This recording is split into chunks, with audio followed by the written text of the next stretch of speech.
Kata Pak Mantan yang melakukan gerakan adili Jokowi itu adalah karena dampak Pilpres. Wah.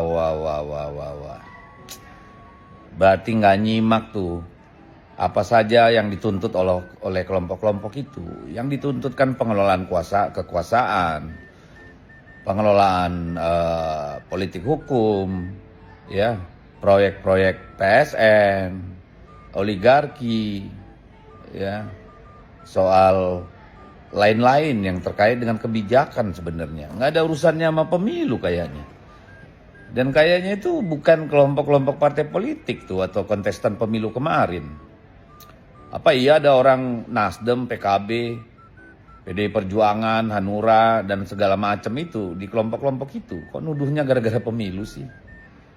Bapak, ada banyak yang tidak sempurna dari pemerintahan Anda selama 2 periode. Mungkin itulah yang dikritik orang-orang. Jadi menyederhanakan itu menjadi urusan Pilpres, saya kira nggak dewasa. Terima saja sebagai kritik. Toh, tidak ada tindak lanjut dari aparat penegak hukum. Ya tenang-tenang saja, ngapain mesti direspon, apalagi dikait-kaitkan ke partai politik. Menurut saya itu aneh dan gak dewasa. Ya, silakan dilihat, kan Bapak punya intelijen. Tahulah siapa yang ada di belakang itu, kelompok mana. Ya toh? Apa iya terkait dengan Pilpres? Menurut saya sih enggak. Tapi ya kalau laut dipagar 30 km aja nggak tahu, apalagi itu kali ya. Talah. Ya wis lah, Merdeka. Lagi rame nih soal LPG 3 kg. Sampai ada rakyat yang meninggal karena kelelahan ngantri.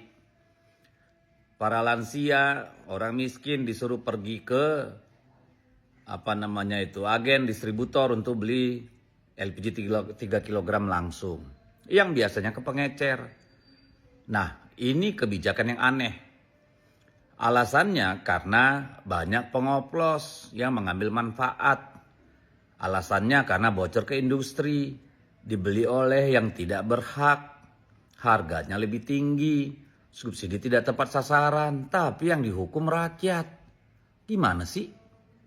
Kenapa ada yang ngoplos? Kenapa bocor ke industri? Kenapa dibeli yang tidak berhak? Berarti kan pengawasannya, penegakan hukumnya yang salah, bukan rakyatnya. Kan gitu. Kenapa bisa mahal dijual ke rakyat di luar patokan? Ya karena tidak ada pengawasan, tidak ada penegakan hukum. Ada kong kali kong, aparat tidak bergerak. Kan itu. Loh terus kenapa yang disiksa rakyat? Mikir. Kan gitu.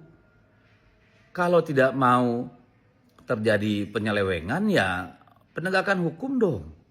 Kalau tidak mau pengecer ya kalian antarlah ke kampung. Langsung ke rumah warga. Gitu loh.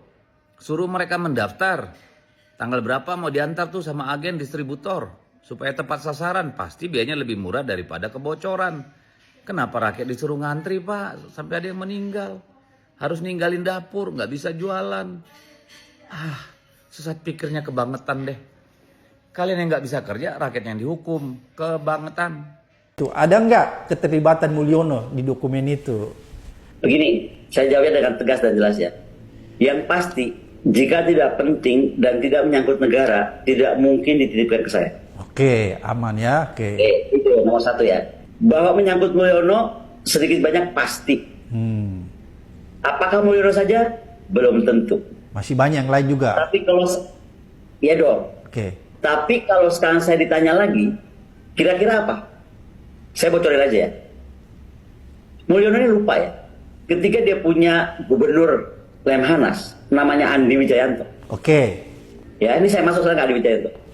Seorang gubernur Lemhanas namanya Andi Wijayanto. Saya tuh main dengan Lemhanas, dekat dengan Lemhanas itu sejak zaman Pak Muladi, zaman Bahla, ya kan? Oke. Saya lewat semua sampai Agus Wijoyo, ya kan? Dekat saya. Tapi setahu saya, selama saya berinteraksi dengan Lemhanas, tidak pernah ada seorang gubernur Lemhanas sedekat Andi Wijayanto dengan presiden. Tiap hari gubernur Lemhanas itu ketemu presiden. Dan itulah kenapa saya support Mas Andi, karena dia itu jadi National Security Council, act as a National Security Council. Kita kan nggak National Security Council. Nih dengarkan saya baik-baik tentang Andi Wijayanto.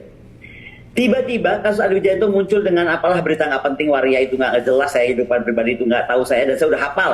Kalau orang udah dimunculkan kehidupan pribadinya, pasti orang ini takutin. Gue udah, I've been there, I was there. Pak Abraham, file militer saya itu bisa diobrak-abrik, dipublish dengan segala macam BAP, tapi nggak diterangkan siapa nama orang itu. Namanya Letnan Kolonel Ali Sudibyo, saya buka sekarang namanya, masih aktif. Dan bukan saya yang bermasalah, dia yang bermasalah, makanya dia di penjara. Oke? Not me who started ya. Orang yang bocorkan ini, dan sekarang saya akhirnya bocorkan namanya. Oke? Dan dia mantan suami saya ketiga. Oke, clear ya? Jadi itu urusan rumah tangga. Nah, Andi Wijayanto, ini biar clear nih. Karena saya juga mau menyemangati orang-orang gak usah takut sama sesuatu fakta. Gak semua orang sempurna. Pak Abraham juga pernah kena gosip apa nggak jelas, ya kan? Betul. Karena itu selalu dipakai. Ya. Sebentar, Andi muncul dengan tiba-tiba foto lah ini itu, semua orang ngirim saya. Habis Mas Andi apa? Mas Hasto ketemu siapa? Y. Lagi cipika-cipik, aduh Pak, itu kalau kita cipika-cipik itu terus dianggap kita baru ngapain. Jadi kesel saya sama buzzer murahan ini yang mau jadi membuat bising urusan kayak gitu. Nah, Andi itu sakit hati Pak, dia orang Makassar. Rumah tangganya baik-baik, anak baik-baik, semua baik-baik, track record Andi Wijayanto udah tahu. Lah, emang Andi nggak bisa ngecek yang bocorin, yang ngarang-ngarang bikin itu berita siapa? Kasus kartu truf Ibu Iriana, by the way, jangan tenang-tenang Bu, babak itu belum keluar. Oke? Iya, halo teman-teman, selamat datang lagi di channel ini. Salam inspirasi, salam NKRI, harga mati. Ya, baru saja kita mendengarkan penyampaian dari Bung Deddy Sitorus ya, salah satu politisi senior di PD Perjuangan. Ya, teman-teman, tentu kita melihat bagaimana penyampaian yang kerap menyindir mantan presiden kita, ya, Presiden ke-7 Republik Indonesia, Bapak Joko Widodo, yang memang beberapa hari yang lalu diwawancarai ya oleh Mbak Najwa Shihab, yaitu eksklusif ya, kalau nggak salah teman-teman juga sudah melihat video yang mungkin viral di media sosial, yang memang dari ekspresi wajah, gestur tubuh dan seterusnya itu bisa menjadi suatu penilaian bagaimana Pak Jokowi menjawab ya berbagai pertanyaan-pertanyaan yang disampaikan oleh Mbak Najwa Shihab pada saat itu. Nah, saya melihat juga video tersebut ya, banyak juga saya lihat orang-orang bertamu di rumah kediaman Pak Jokowi. Ini luar biasa nih ya. Masih ada orang banyak yang bertamu ya. Luar biasa. Memang sengaja datang hanya untuk bertamu katanya, bertamu, berfoto. Seperti itu teman-teman ya. Mantan presiden, luar biasa loh. Nah, tapi memang ini ada pertanyaan lagi yang saya dengar bahwa kita tahu ya, semakin besar narasi yang digaungkan untuk atau gerakan untuk tangkap adili Jokowi, semakin besar ya, semakin berbar luas. Tapi apa yang dijawab oleh Pak Jokowi pada Najwa Shihab gitu ya, ya mungkin ya itu dampak pilpres, ada apa yang belum move on dan yang lainnya lah gitu ya. Padahal setahu saya kita bawakan saja deh pada diri kita masing-masing. Misalnya teman-teman ada yang menginginkan Pak Jokowi ditangkap dan diadili, apakah teman-teman merasa itu dampak pilpres atau teman-teman belum move on? Ya kalau saya sendiri sih sebetulnya ya nggak ada dampak apa-apa. Saya juga toh nggak mendukung siapapun pada saat pilpres kemarin. Adapun dukungan yang saya dukung ya ada ya, saya sendiri yang tahu, tapi nggak terlalu fanatik banget gitu ya. Ya cukup kita pilih sesuai apa yang kita anggap cocok untuk menjadi pemimpin, ya kita pilih gitu ya. Dan tidak terlalu fanatik banget lah ya mendukung ini, apalagi sampai katanya belum move on, dampak pilpres dan sebagainya. Ya saya rasa saya misalnya kalau saya melihat berbagai komentar-komentar di channel ini, saya melihatnya gitu ya, tangkap dan adili Jokowi. Jadi rasa-rasanya saya juga merasa ya nggak apa-apa dong ya kalau misalkan diadili, it's okay.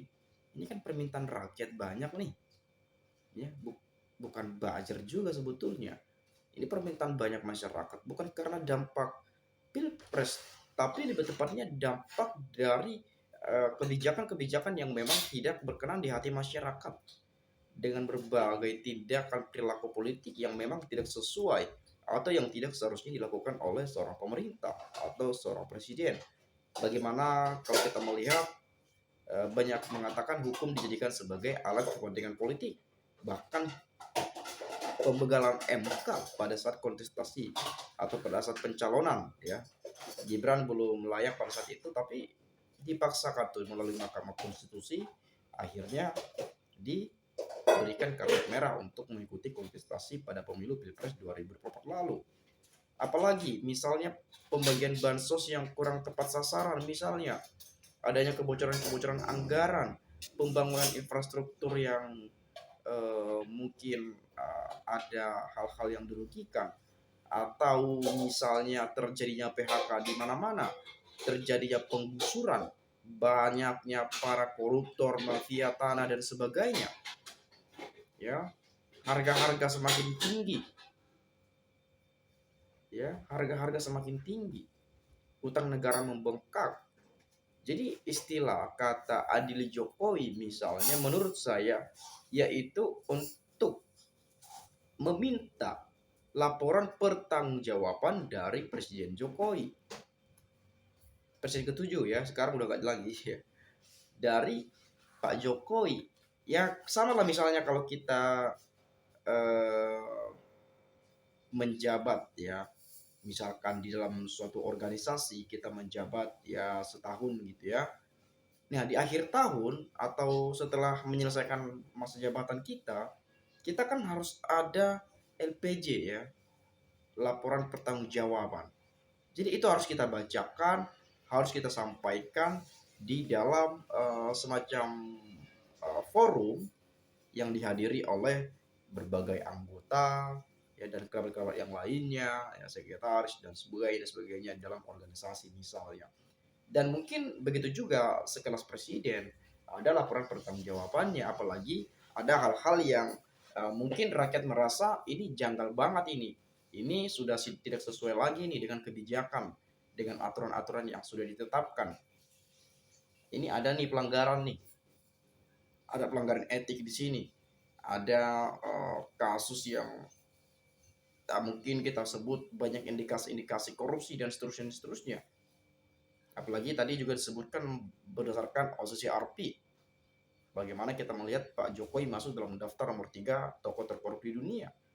Ini kan sudah semacam indikasi-indikasi yang mungkin ini menjadi sebuah informasi bagaimana memberitahukan kepada seluruh Indonesia misalnya, oh ini loh kami mengkaji dan sebagainya, lalu dengan kesepakatan, dengan mufakat bersama, dengan segala ketelitian, kajian-kajian yang sudah dilakukan, bahwa Pak Jokowi itu masuk loh dalam daftar nomor 3 tokoh terkorup misalnya saja. Nah, jadi KPK harus bergerak cepat. Setidaknya panggil Pak Jokowinya dulu nih. Ya, tadi minta klarifikasi, keterangan atau apalah itu gitu ya. Atas berita yang dikeluarkan oleh OCCRP tersebut. Benar nggak berita ini? Hoax apa enggak nih? Fakta atau apa gini? Itu kan yang perlu diklarifikasi nanti di gedung KPK misalnya saja. Seperti itu. Nah, lalu kemudian ada beberapa hal yang mungkin juga baru-baru ini terungkap. Ya, misalnya ada kebocoran-kebocoran anggaran, adanya penerima bansos yang fiktif, padahal anggarannya sudah dikeluarkan 100 triliun rupiah tuh. Itu saya pernah dengar penyampaian dari Bu Rey ke Dia Pitaloka. Ya, sudah dikeluarkan anggaran 100 triliun rupiah. Tapi penerimanya fiktif ya. Bukan datanya nggak ada, bukan datanya yang salah gitu ya, bukan data yang salah, tapi penerimanya yang fiktif. Artinya nggak ada penerimanya, nggak jelas. Lalu uang anggaran yang sudah dikeluarkan 100 triliun ini dikemanakan? kalau penerima bansosnya fiktif. Ya, fiktif artinya nggak ada ya, nggak terlihat gitu ya. Ini kan sesuatu hal yang mesti diusut, yang mesti diselidiki. Apalagi pengakuan Opung Luhut Bin Sarpanjaitan beberapa hari yang lalu ya. Teman-teman mungkin dengar cuplikan itu atau pernah mendengarkan video full lengkapnya. Ya. Jadi semua ini sudah mulai terkuak ke publik. Nah, jadi masyarakat yang memang punya pikiran, punya intelektual, punya nalar cerdas logika yang mumpuni, artinya mereka menginginkan, oh ini harus diminta pertanggungjawaban ini atas kejadian-kejadian yang terjadi, atas dugaan-dugaan, indikasi-indikasi dan berita-berita yang sedang viral saat ini di berbagai platform media sosial. Itu yang sebetulnya kalau misalkan daftar pilpres ini itu saya rasa kurang tepat.